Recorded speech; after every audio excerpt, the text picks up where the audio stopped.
Well,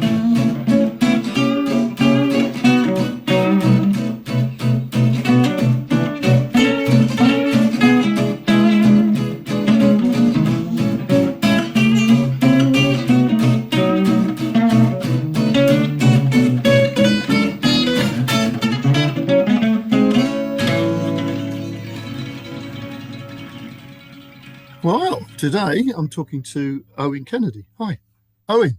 Hello, how are we doing? Welcome to the show, as they say. Thank you very much for having me on the show. Cool. So, traditional first question is, what do you do? What do I do? So, I suppose at the moment I'm doing a number of things, but the main answer is that I'm a songwriter, a producer. I'm a saxophone player. I'm a piano player as well, and I spend most of my time sort of trying to come up with bizarre theatrical worlds and music to sort of accompany that, as well as also like providing saxophone for a few other projects and other people who are doing their thing. Cool. That sounds like fun. And of course, you're not in this country. Well, not in the UK anyway. Where are you? No, I moved to Berlin last February. Um, and I think I think after a year or so, have just about managed to get to grips like with the fundamentals of like the actual process of moving and the bureaucracy that is so famous here as well, which takes such a long time. So now I'm starting to feel settled, and I've met a few people, and I can recognize this place as being home a lot more now. Yeah, that sounds really cool. That's really good.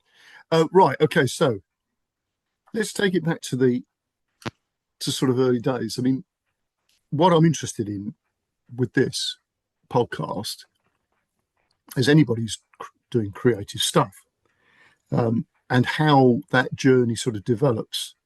And it's interesting because obviously when I'm talking to people, I get some people who've been on this like from their earliest memory, they were doing something creative. And then I get other people who come to it later, and some people start off doing a creative thing and then do something else and then come back to it. So, and I think in that sort of narrative that people have about their life, there are lots of interesting things for people who want to, do something creative to learn something about the process or something that they hadn't even thought about. So, what about your story? Where's that start then? Um, I don't think I ever really, when I was younger, considered myself the most creative person ever. I think when I was going through school, I was very focused on doing well at school and achieving certain things, which is kind of boring answer for a creative person. But looking back now, I can kind of see that it was more just that it was always the creative things which interested me the most, whilst I was there, and particularly music. I never, I don't know, reflecting as what I felt as a child. I never really considered it any bigger than a bigger part of my life than what it was. But now I'm like, of course, that's all I was doing. It was all I was spending my time doing. Um, and then I chose to study music as well, which again, it just seemed like the obvious choice. Finishing school, like what else was I going to be doing? And still, I don't think I considered myself like a creative or like a creative person. Um, that sort of began midway through uni when I decided to actually start writing stuff for my own. Mm. And then I think to define myself as a creative person came when I unlocked a kind of process of making things, which I enjoyed and felt easy, and also felt like it was something that was a journey I could go on, rather than, I don't know, just being creative. Like I like playing sax or I like making songs. Like it felt like something I could actually grow with. Mm. And Mm. that's sort of where the change happened, I suppose. Yeah. Would you, in reflection, would you just say that, because if you're good at something, you don't realize that you're really that good at something until because it's just what you do. I mean, there's an element of that, I'm sure. Do you think that's something that when the pieces started to fall into place, it became clearer. Would you say that's a Um, fair comment? I think it's I think it's fair. I've never really considered myself good. I wouldn't say I'm like good at it, but I would say I enjoy the process of it, and I've been met with certain response that like it can't be the worst thing in the world that I'm doing, but I still look at it as like this is something I want to improve and I Mm, want to grow with. So I would mm. never sort of take a look back and be like, oh, I'm really good at this. No, no. But yeah, It's interesting this because I talk to a lot of musicians, yeah, but I also talk to other sort of people in the creative world. They could be artists or storytellers or people who do other unusual things, journalism, mm, and often people who are really good at something don't actually consider themselves that good because they're looking at other people who are doing things that they consider to be really good, and they're always measuring themselves against that. Um, so I think what you're saying is quite interesting. That it's like it's your own pleasure of doing the thing and being creative, and I think that's actually the key to it. Um, yeah. because I think it has to be the key because yeah, ultimately, as everyone knows, it's such a cliche, but it's not an easy thing to if you want to be doing this as a job or no, consistently. You have to sort of make a lot of sacrifices. So if you're not just immediately taking joy from it, then like if there's something else you could be doing, you yeah, probably consider doing that instead. Whereas yeah, for me, it's if I have the time off, if I'm not sort of doing another side job or something, I'll be doing this. And then if I'm also just wanting to relax in the evening, I can also yeah, do it. Like it doesn't, there's no sort of end to it, I guess. yeah. I think because you've obviously got quite a healthy attitude towards things. There's obviously, there's a spoiler alert here. We've known each other for quite a while, Yes. um, and you know, one of the interesting things is because you will know this scenario. There are a lot of people who teach music, which is one of the things obviously I was involved with, who Mm, actually don't particularly enjoy what they do, yeah. um, or they are actually involved in music and they don't particularly enjoy what they do. Yeah. Um, that wasn't what that wasn't my life, but that's I think because I was never comfortable with sitting in a constructed format, like working for an orchestra or something like that. It was always on my terms. And I Yeah. think this is one of the things which, if you're doing stuff, you've already said this, you're doing things and you're enjoying the doing of the things. That is obviously key to the creative process, in my opinion, because something comes out of that as an experimentation thing, and you're not frightened to take chances. You're not trying to make things fit, Mm, um, and I and this is not just to do with classical instruments, because I know this is true with contemporary instruments that people can be just stuck doing the same thing just to earn enough, to keep their head above water, really. yeah. So let's. You mentioned saxophone. Yeah, sure. It was that your initial instrument that you? No, no. I was encouraged to take piano lessons when I was sort of very small. So that's kind of my beginning. And the saxophone I picked up when I was 8 or 9 or so. Oh, right, that's still early though, So isn't it? still early, yeah, but piano I was twiddling away when I was sort of like 5 or 6, sort of trying to Right. start that. But I definitely exceeded like saxophone. That became Yeah. very natural to me. Yeah. Yeah. Yeah. Yeah. And of course, you sing as well. But yes, yeah, and I'm singing as well, which has also kind of been a consistent feature of my life. But I do forget about it quite a lot, actually. I think I'm a lot more interested in the construction and the writing and the performance side of things. And then singing comes as like a natural Yeah. thing that goes with it. Yeah. Yeah. Yeah. So you had a good training in singing, obviously, because you're a chorister, weren't you? Yeah, it's an interesting training for Yeah, sure. yeah. Again, at the time, like I said earlier, I never considered it like anyone who I would speak to would be like, wow, that's like incredible experience and like so creative and such like It's uh, just hard work. yeah, it's just hard work. That's all it is. It All it is, and was hard work, wasn't it? Oh my all it was God. when I was there was just like, man, I've got to be up at like 5:30, 6 a.m. every day. Yeah, My weekends are gone. yeah, And sure, I'm listening to music and I'm listening to loads of music and I think especially for me, it's sort of the experience of being in a building like that and listening to that many voices and an organ like every day and all this like super classical harmony and like that has definitely made an impression. But at yeah, the time, I was just like, man, I'm so tired. I could do with going home or like getting a few more hours in bed for sure. yeah. You're about the third person, at least three people, including yourself, that I've interviewed who were choristers, Mm, have gone on to do musical things, And in reflection, that training, it's not just the physicality of the singing, it's the fact that it's immersive, isn't it? You know, your day is completely dominated by the practice and then whatever it is, even song or whatever you had to do.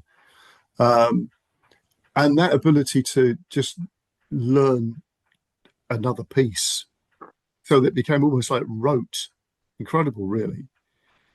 mm. um do you think that sort of helped you with your, how you produce music, in that you could be quite, you know disciplined with yourself? Yeah, the discipline for sure is a huge aspect because I do treat sort of making music as is a discipline and it's something that should be practiced and you should be able to sort of look at what you're doing and Mm, criticize it and improve 100%. mm, mm. But I think the other thing that it does, which I'm sort of in a moment of trying to sort of unpick at the moment, is that it does kind of strive for perfection Mm. because you rehearse and you do these sort of morning rehearsals and evening, you're striving for the best possible performance, which of course in a live environment, I'm also striving for a perfect performance. But in a writing environment, I'm sort of actually just looking to experiment and I'm wanting the freedom to not have to be aiming for something that's perfect from the get go Yeah, and actually be happy to just say, I'm just going to make noises. I'm literally going yeah, to make noises for a few hours and maybe something will stick and maybe something doesn't. And that's fine because this thing isn't finished ultimately. And I don't know what this thing is. I also don't know if this thing's ever going to go anywhere. So why am I constantly, even at the start, trying to push it into this like perfection bracket? yeah. Yeah, that's a really interesting point.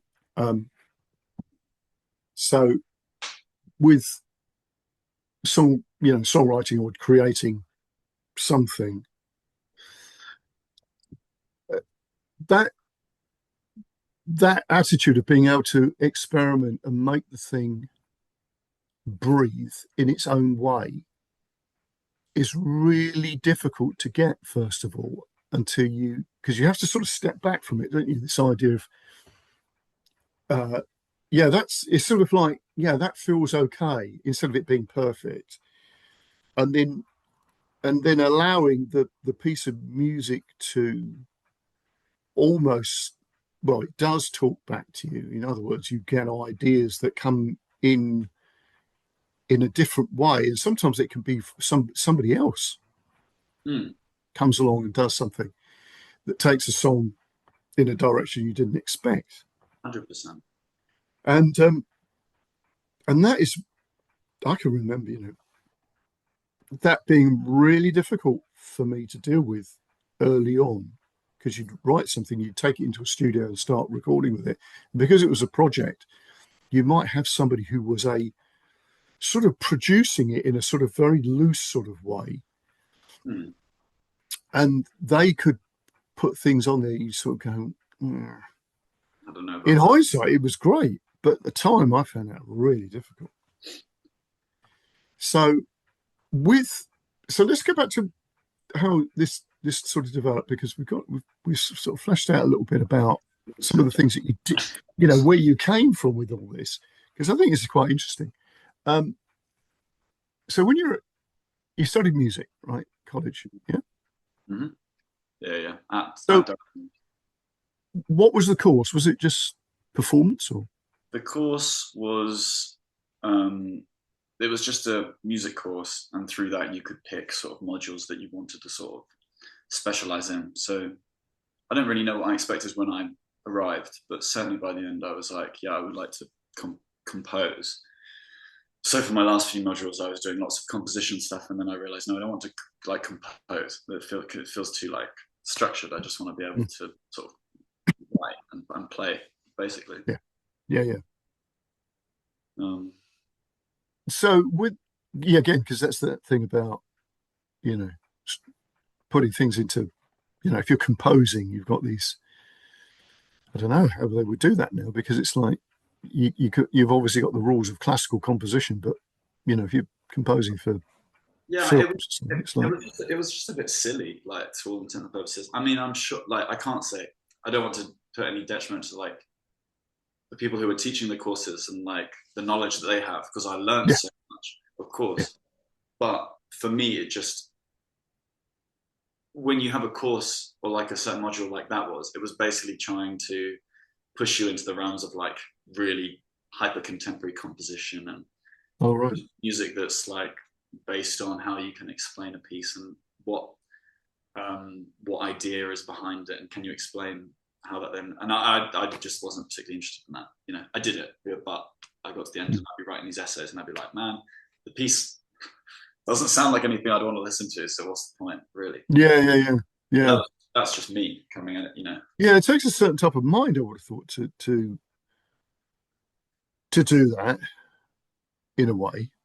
Yeah, Um, I'm not I often. would, I just find that a bit odd, It's personally. it's interesting, and I love some of the people who I met who do work like that, who hear music and sort of they come up with ideas. But I think for me, it's always been like stories. It's Mm, this song makes me feel this way, or yeah. I'm listening to a story that's being told. So then trying to attach it to anything too grand, uh, I've never doesn't make me connect with it in a Mm. kind of way.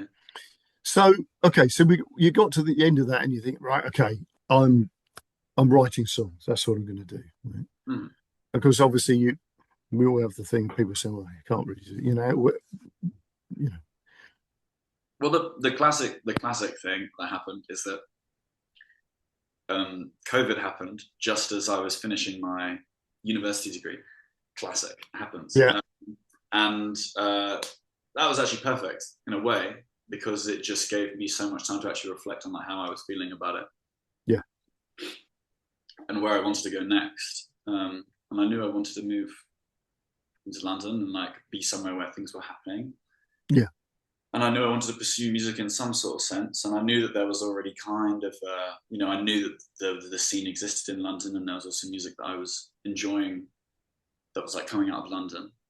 Um, so then I kind of just dipped my toe into it and was finding my feet. And then I realized that the world between like the music that you can enjoy and that you listen to and you buy and whatnot is not that distant from the world of you dipping your toe and starting to play with people and go to these different gigs and jams. It was so close. So then it was like, yeah, yeah, yeah, then I was like, yeah, within, you know, within months, I'm meeting people who I'd be in a bar or be in a pub and talking to someone, and then it's like they know this person who played on this album that I've been had in my ears for the last 2 months, and it was all just it just got close tighter and tighter. yeah. Um, So what sort of contacts were you? I mean, mostly people around my sort of level, and I think as well, what I didn't really understand was there was so much like contemporary music, like releases that were happening, Mm, bands that were popular, that when you're out of that, or when I was at uni, I was just because I wasn't really a scene kind of guy when I was like 16 to like mm, uni age. So it seems like a whole different stratosphere that's untouchable. But then I just started. I obviously was trying to build people who would play with me, and then you meet people and they play with this band that you like, and they play with this band that you like, and then suddenly the scene is there. But the scene isn't this underground thing that no one's heard of. It's actually the music that's coming out and people are listening to. Like it's so down to earth. Yeah. Yeah. And also, there's, as is also well known, there's not thrilling loads of money in the whole thing. So lots of these people who are playing all these bigger projects that seem bigger projects, they're still kind of all on your level to some extent. Yeah. So Yeah. in one way, it's super accessible because you can play with these people, you can meet these people, and you can talk to them and just hear about what they're listening to and where their ideas are coming from and stuff. That's interesting you say that, because I think people have this idea that there is like another world, right? And Yeah. then there's the world that we inhabit. And to some extent, there is an element of that in when you get like the really, really big names. But it's not really to do with music per se. It's actually to do with just the social areas that these people are now able to sort of be in, you know. Yeah. I interviewed a folk singer a number of years ago,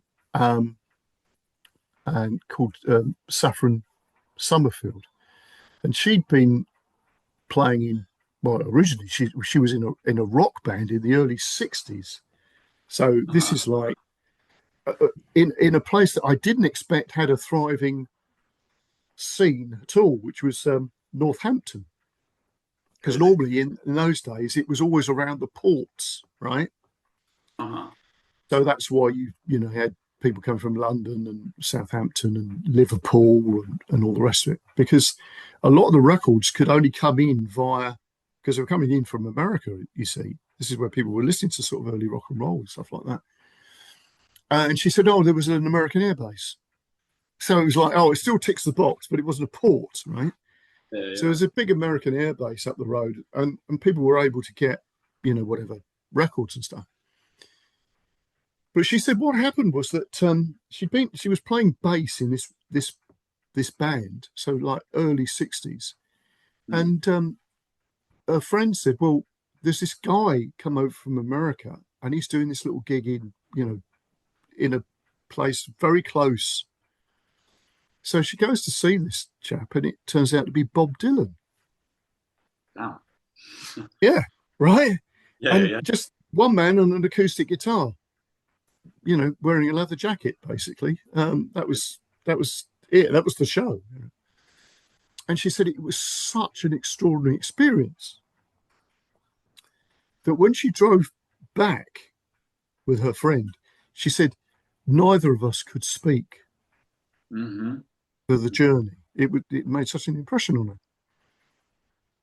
So that she decided she'd given, you know, I'm not doing rock music. I'm going to do folk music. Mm-hmm. And then she moved to London. And the point that I was going to make was London was effectively a series of little villages as far as the music scene was concerned. So, you know, you were in wherever, Hampstead or where, you know, whatever. And then there was a little scene there, and there was a little scene down, you know, in another area of Yeah. London. But this was a scene that you'd have Paul Simon turn up. And, Yeah. you know, these names that you sort of hard to get your head around, that they, like you were saying, they were all in the same sort of level Mm-hmm. Mm-hmm. because of the scene itself. And she said they went and she did something for I think it was Steel Eye Span, Uh-huh. right? Or she was involved with something with them. Or it was a band that was working. We had some of the elements of some of the members of Steel Eye Span in it. Anyway, but Yeah. on the same, it was a radio recording, Uh-huh. and Free rocked up. So they just got this single out called "All Right Now," Uh-huh. and I think it had just gone to number one, Yeah. but she was completely unaware of who these people were.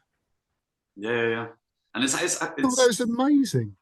and it really is insane. I think, I imagine at that period of time as well, the breadth of like what music is being consumed is obviously a lot smaller. So, you know, these people can be like superstars and they're still appearing in those Yeah, places on that level. Now, yeah, of course, there's so much music, there's so many different yeah, genres or like styles of music that people can listen to. The yeah, scenes in London, especially, is so much more massive. There's somewhere for everyone. So yeah, whilst to one person you might not know who this person playing is in this band, to this group of people who are really into this kind of music, this person is just a guy, you know, or yeah, this, yeah, yeah, you know. So it's yeah, and I did a lot, you know, I'd meet people and just be like, no idea who they are. They look normal. They look yeah. chill. Meet them at a party, and I just wouldn't even think about it.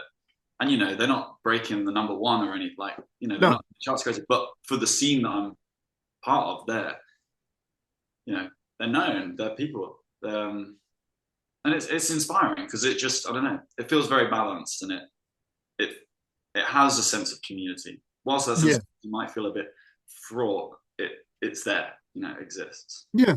No, I think this is good because that is a really creative environment that you are close. You know, you've basically got a network of people who are doing stuff and you know, involved. So, what? How long are you doing this in London then? So I finished uni in 2021, and then I was there till last year, so end of 2025. So 4 years basically of playing with a few different people, playing with my own stuff, meeting people. Um, yeah, and I think probably like 2 years in, I suddenly really got the bug for it. I think when I started, I was also just enjoying sort of the general freedom of being out of uni and being an adult, of course. Um, and then there came a moment, I think, through meeting a few people who were doing it, and the idea of it made a lot more sense. I think, like Yeah, what that lifestyle is, and what your life can look like. Because I think beforehand, you just kind of imagine, yes, I can be a musician and make money, and that seems really difficult. But then when you meet people who are just like, no, I do this, but I also play in this band, and I have this other job that I have, and yeah, do this a few days. But I'm still like, but that music you make is crazy, and this is your life. Okay, okay, then this is so doable. You know, that's yeah, yeah, yeah. so accessible. That's really good because again, you know, this is another issue that you mentioned. And lots of people want to be creative. They think that, you know, to be a whatever an artist, you've got to be earning your money doing it. And it's like, well, no, sometimes you have to do something else in order to do the thing. And historically, that's always been the case, and we don't realise that. I mean, this period of, you know, the last 80 years, I don't know, is a blip in musical history that people could do the sort of things where they could make enough money and become incredibly well known internationally. Mm. I mean, before that wasn't something that happened to most people who were musicians. They were doing things and having different ways of bringing an income in, and you Yeah, know, being involved in different projects and stuff like that. They wouldn't have thought of it as projects, you know, but you know what I'm yeah, saying. yeah, sure, yeah, And I think, and this is another reason I was particularly interested in talking to you, is that a lot of stuff has changed within the last few years. It's not even the last 10 years, it's just the last few yeah, years where it's become obvious that that blip has gone, and we need to think about, you know, how you create. And you know, it's great because it's easy to create technologically now, but it means that a lot of people are creating stuff because of that. yeah, um, the the ability to sell a lot of things through a record company that's a different thing, and that's true in the world of books. Hmm. Exactly the same. Where 30 years ago somebody could write a book and make a lot of money very quickly, and now that's sort of like become, because again everybody can write a book quite easily. Yeah, Certainly produce one. Not that it'd be any good, but you know. yeah, yeah, Um, and that sort of the technological thing is this. It's got a good side and it's got a difficult side. But it's like how you look at what that creative. I don't want to use the word project or product. I certainly don't want to use the word product. But that creative thing that you've done is on probably a lot more levels now than it would have been back when I was doing stuff. yeah. It's it's quite a difficult. I think it's a difficult sort of conversation to try and catch succinctly, but it's great that so many people can have access to making things and to being able to like nurture that spark or that thing that they idea that they have. For music, obviously, it's changed so much because a lot of the best stuff that you can listen to and a lot of stuff which I'm sure people listen to can just be made at home. And Yeah, the whole idea of making music is so easy and not, it doesn't require the sort of mechanisms it needed a long time ago. That exactly. maybe years ago when someone would think, oh, I could write a song, but I don't know anything. So then that kind of disappears, and I don't know. It's not something that you as a person, you're wholly convinced. And that's fine because not everyone needs to be writing songs. It's not No, everyone's job to do so. no. Um, I think the thing that I found very interesting in London compared to here in Berlin is that here there's not necessarily the same. I don't want to say competitive, but like a kind of progressive attitude that London has. But with that, there's a lot more joy in just being able to make music, and I see a lot more people who make music and they're promoting it, and I'm sure that they want to do it as a job and reach higher levels of success with it, and like I'll support that 100% of the way. But it comes from a little bit more of an honest place. It kind of feels like, Yeah, in a result, the music's not necessarily as like boundary pushing or progressive. Whereas in no. London, I think there's so many people there, and there's so many musicians and people who want to be musicians that it kind of has at this moment in time has a vaguely kind of desperate like sense to it, especially because like everyone should have that opportunity to dream, but I think you kind of have to make peace with the idea that if making music fills you with joy and it's right for you, then no matter what else is going on, you'll continue doing it at whatever pace you want to do it, and it will feel right for you. But it's somewhat inevitable that you'll have to do something else to kind of support it. And it can be teaching as well. Like I've got plenty of friends who are teaching, Yeah, exactly. and that's also cool. Like for me, I never really I tried teaching, and it just wasn't for me because I didn't quite enjoy working through music in a different way. Because if I'm teaching, then I'd just be thinking about what I want to do this. So then I found it easy to just get a job totally outside of that. Yeah, Now I'm cooking yeah, because I love it as well. So then I can do that as a job and make some money from it because it's fun. And then just put all that back into put all my time back over here. So yeah, I think it's important for people to make peace with it. And I think people will. I think it's just coming over that sort of bump. yeah, yeah. I think a lot of it, when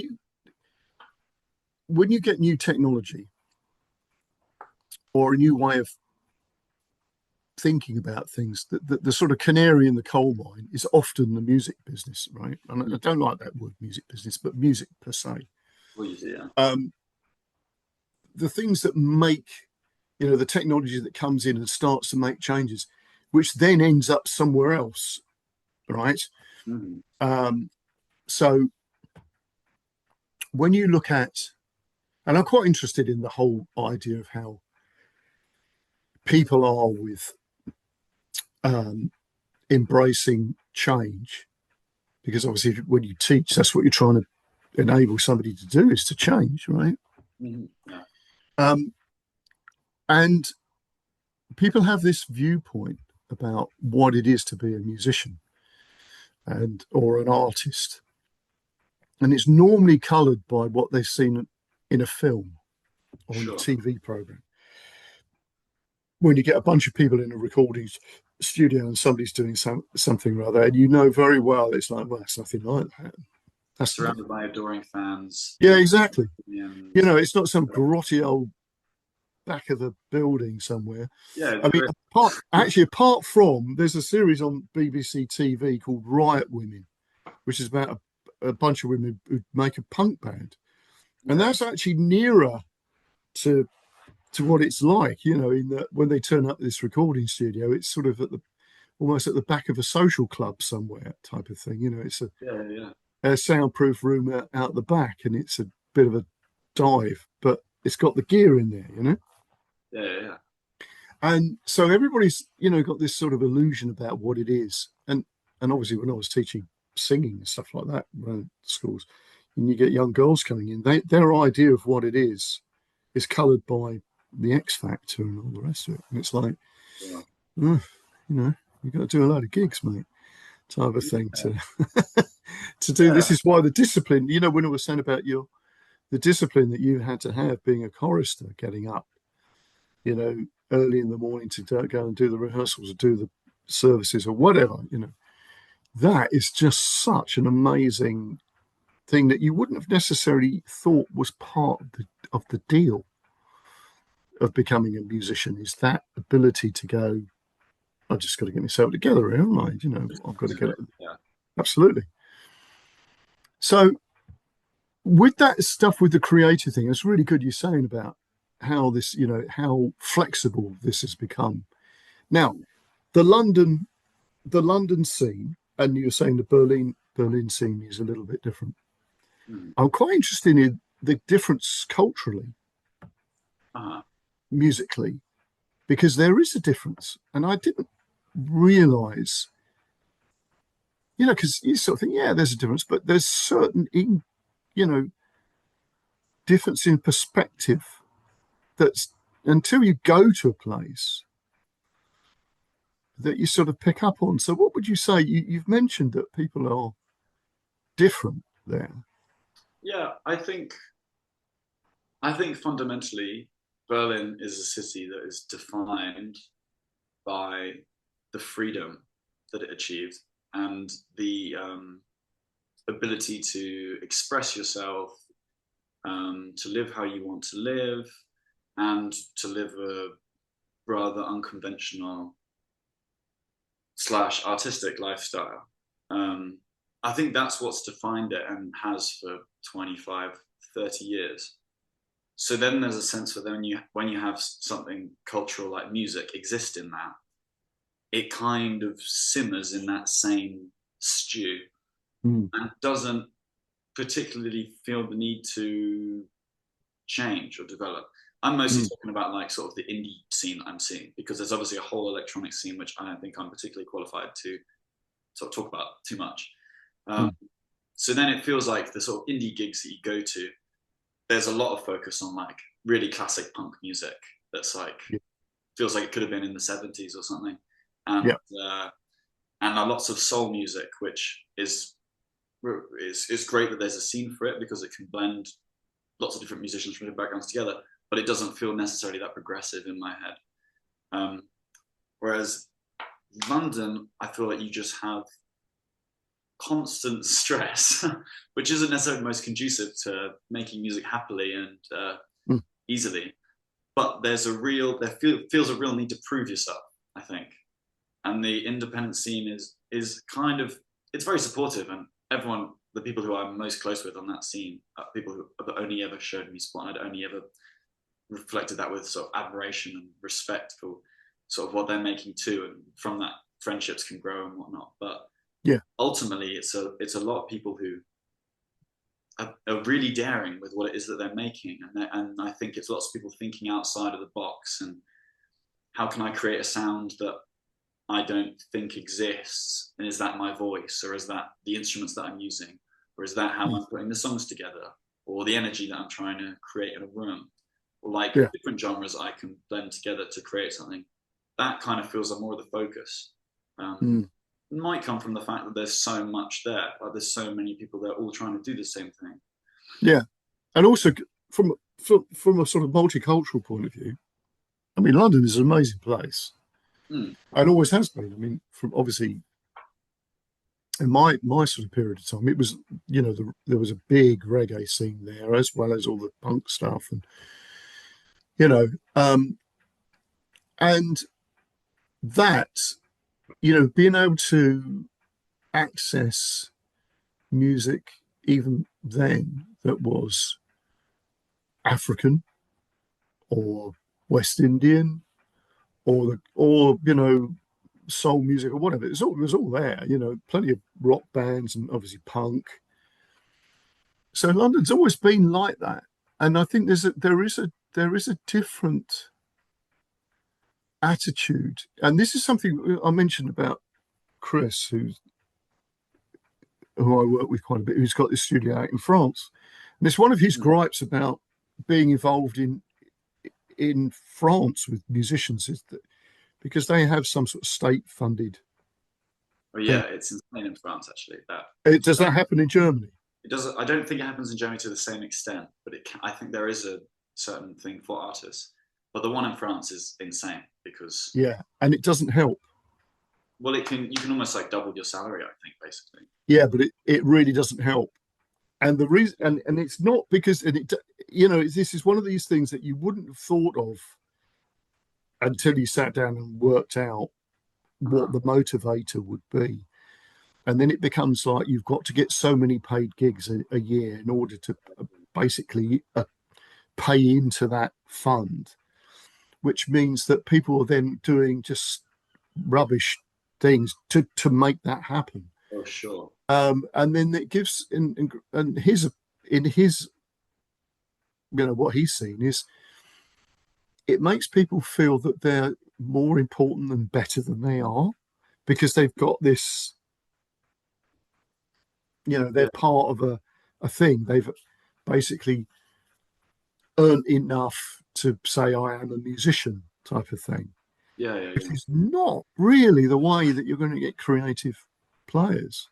No, and Get that's risk takers. This is the point. You're not going to get risk takers in that situation.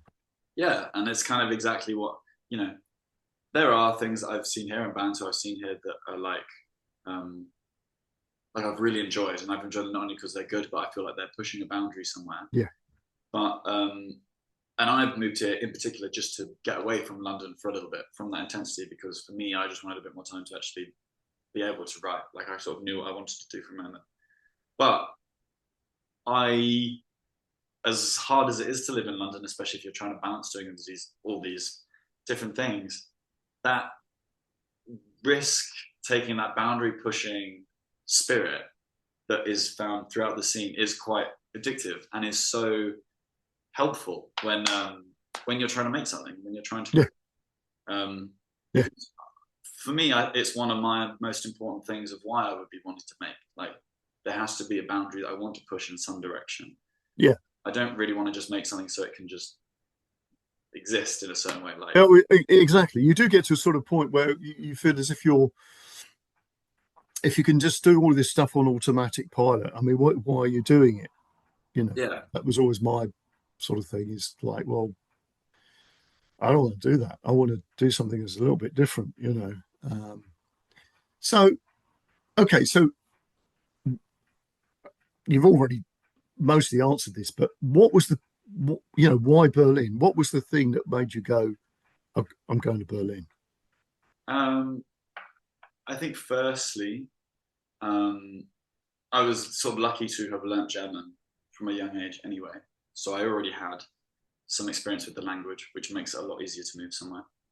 And I'd actually lived in Cologne for a little bit when I finished school because I wanted to live in Germany at some point to sort of get really good at the language Yeah, and experience something different. And then I just sort of, when I went to uni and then went to London straight afterwards, I never even gave it a second thought of moving anywhere else. And then I think there just kind of came a moment in London where it's not the most interesting answer, to be honest. Like my house sort of stopped. I had a few people who I sort of moved away from, and sort of things were changing. And I was like, oh, well, I could just go move somewhere else in London, just carry on. Or if I'm going to do this at any point, the world is kind of telling me that it's right now. And I'm still at an age where I can kind of, I don't Yeah, have too much responsibility that I need to worry about, and I can look after myself. And Berlin, I think, to be able to continue music as I wish to and engage with a scene as far as Germany goes, to my understanding, Berlin just seemed like the obvious. yeah. Well, there's a good, there's a good precedent for it being Berlin, isn't there? I mean, there's lots of great musicians. I mean, Bowie obviously is one of the Yeah, big names, but it's always been, you were saying, because there's a few things obviously about the music scene in Germany. I mean, particularly the punk thing, because punk was this thing that certainly in Eastern Germany was the East Germany was the way of getting some counterculture thing going under communism. So sure. they have obviously this connection with punk that's different from our connection with punk. And that's Yeah, an interesting point because that supercharges music in a different way. And also historically, I mean, if you think of history of Germany before obviously the rise of the Nazis, it was a really creative, artistic place to be. Um, you know, um, and I think because they are the type of people, there is something. It's just a bit of a dichotomy, really, because the Germans are, always portrayed as being a little bit, hyper organized, not mm. necessarily the most humorous people in the world. Obviously, they have their They sense of have humor, but you know what I place. mean. It's Yeah, they've got this sort of thing. It's like they're a little bit sort of drab in many ways, but then they have this extraordinary artistic and cultural thing. I mean, historically, of course, you've got all the great classical musicians who are German, but there is something very interesting in that sort of melting pot, and obviously Berlin is yeah. classic for that, isn't it? I think.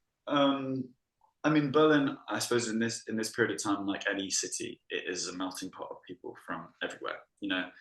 Especially with the music scene when you work. Mm, Like, it's not often I'm particularly meeting like loads of German people in a band. Like, it's always people from all over the world have come together and mm. stuff. I really love that anyway because it's nice to experience, or sorry, to hear sort of where people's music experience comes from. Because mine feels so classically Anglican and English that it's quite nice to hear like, Yeah, but that's different, isn't it? I yeah, mean, if you put yourself into Berlin, it's like, yeah, I'm the oddball, right? and it served me well, because it is different. And if I'm talking to someone from Mexico and I'm telling them my experience, it's a mile away from anything that they know. So Exactly. I don't feel any drab by it. No, I know it's interesting. It's But fascinating. yeah, I find that really fun, and I really like being able to connect with people from wherever and sort of hear what they're about. But I think in terms of the scenes here, I think I'm trying to say, I think the history of it has been such that the community has really been created by the people who are here. Whereas I don't quite know the history of where the line draws in somewhere like London. So, for example, the electronic scene that exists here was built by the people, for the people in that kind of environment. The same with the punk scene. If you want a Yeah, punk gig, there's got to be someone who's setting up the gig somewhere because there's yeah, nowhere to perform the gig.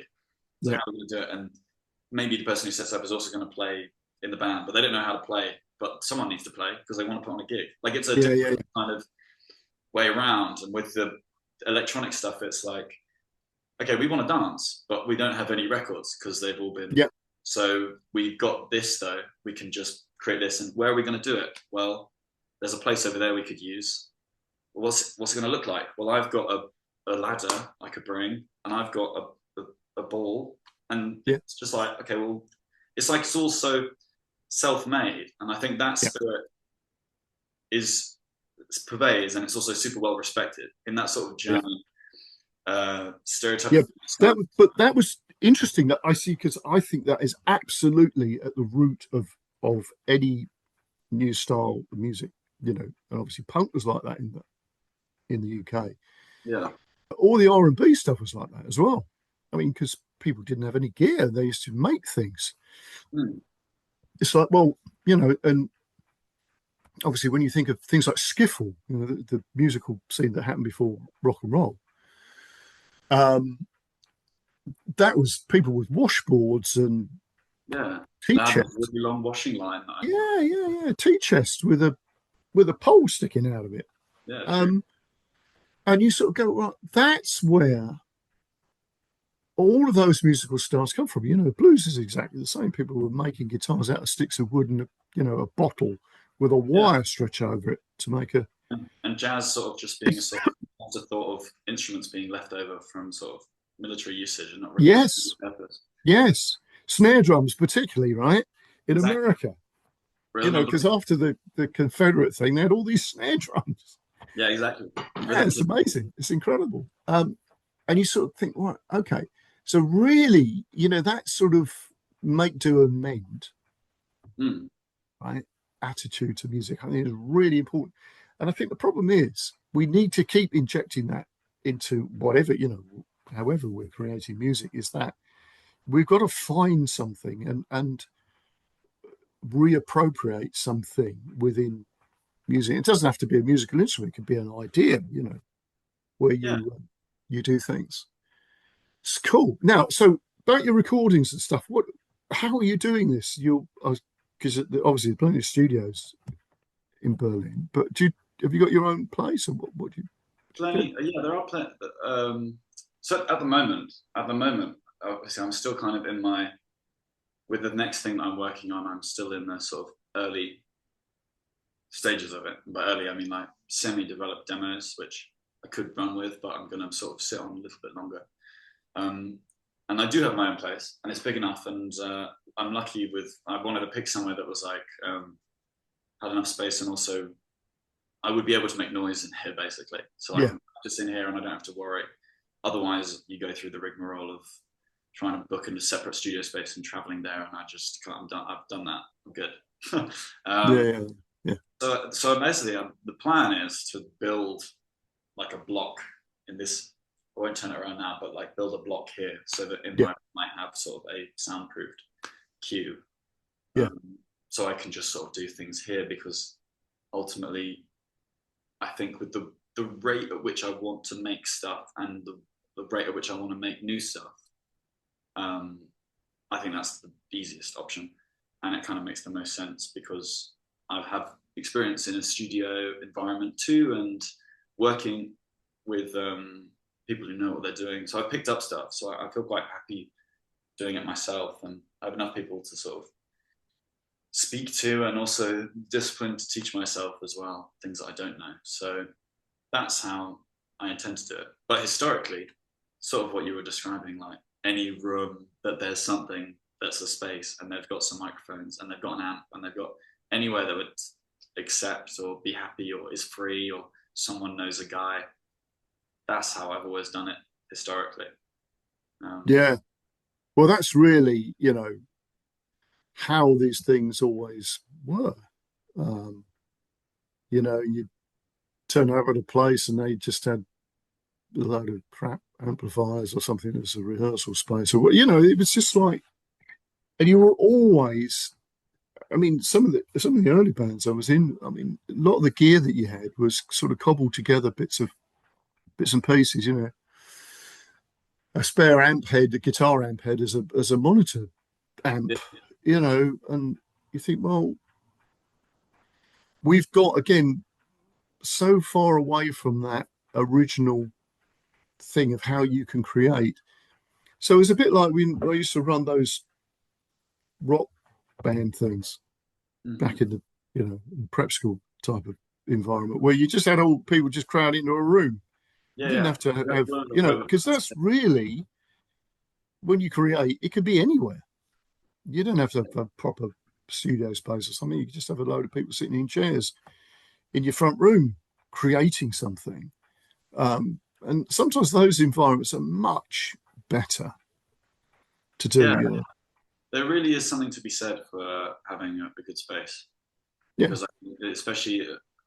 especially in studios as well, because you can have a studio space that's so well equipped, but if there's nothing that, I don't know, I imagine someone looking in on the sort of music business or whatever we would describe it and sees all these dingy studios and sort of really lived in and dusty and will look at it and be like, oh, you know, it's musicians just being musicians and hippies. And but it's kind of like, well, it's not really. You need to create a comfortable space. If I go yeah, somewhere to record and I don't feel particularly comfortable, or it's too sterile, or you know, you feel a bit like a mouse out in the open. Like you kind of you. It's a very intimate experience. You want it to feel sort of cozy and like safe and um, yeah. homely. You do, because you've got to inhabit that interior space in your head, particularly when you're recording. And sometimes the very, very glitzy type studios um, actually are quite intimidating. It's really difficult to get into that interior zone in your own head to perform. Yeah, It's really difficult. Whereas a little studio with a yeah, little booth could be absolutely perfect, you know. And I've thought about this quite a lot because I don't do my own recordings. I just, I go somewhere and get people who know what they're doing because I don't want to, I'm not interested in that side of it. I just want my idea out there type of thing. yeah, But if you think about some of the great recordings that were made in the past, they were not done in fancy studios. If you go back far enough, they were literally in somebody's front room. In the yes. early, And they also don't sound. They don't often sound particularly clean or. no, no, they don't. I mean, even some of the Led Zeppelin recordings have just done in big stately homes somewhere, right? That they managed to hire for the weekend or something, or Yeah, week or whatever. You know, a friend of mine used to work with Joe Meek, the famous British record producer back in the 1960s, and it was in his flat. So they recorded in his front room with a mic hanging out of the ceiling, awesome. and they had loads of cushions around to sort of deaden the sound. And then the classic thing of, somebody would be standing upstairs in the bathroom. There'd be a microphone up in the bathroom with one foot in the bath and the other foot on a loose floorboard. And as the song was going, they would move their foot in time with the bass drum that was being played downstairs to fatten up the bass drum. Yeah, create snap. Yeah, I mean it's it's kind of what we were saying. When you have access to making music sitting at your desk on your own with your guitar, most people are going to take it. And then it sort of seems like the next leap is, yeah, to a studio or something proper. But no, sitting at your desk and making something at home is great. I just feel like it's awesome then to take it even the next step further. You know, Yeah, especially if you're serious about it, it should be your life. Make it an integral part of your life. You know, if I woke up and yeah, was fully equipped um, to make music all the time, then you'd be recording every day. You know, yeah, absolutely. because if it's Interesting. comfortable and also people can just come in and it's easy, you don't have to worry about sharing it. Like that's the dream, really. Like it's lovely going into a big studio and playing on a nice piano and using a nice amp and seeing all the collection of microphones, but it's not the be all and end all. It's not the conducive thing to making something great for sure. Brilliant. Just a good cough. Hang on. Go for it. Oh, excuse me. Right. No Okay. worries. Well, that was fantastic chatting. Oh, and it's good to see you again. Yeah, And likewise.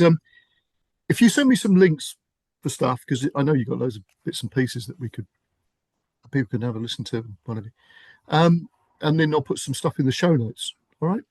Yeah, absolutely. That'd be great. That's really good, mate. And yeah, best of luck with what you're doing. Thank you very much. I'm looking forward to hearing more of these podcasts as well.